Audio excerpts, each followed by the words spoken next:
আসসালামু আলাইকুম রহমতুল্লাহ বারাকাতুহু। আপনাকে দেখে মনে হয় খুব কষ্টে আছেন। কি যে বলেন ভাই, আমি কষ্টে আছি আপনি কিভাবে জানেন?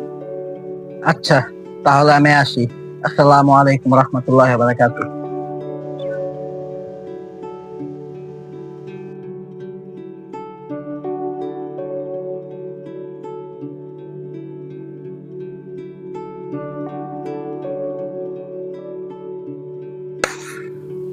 কি যে করি, ব্যবসা খারাপ, না চারটা কাস্টমার, না বেচা কেনা।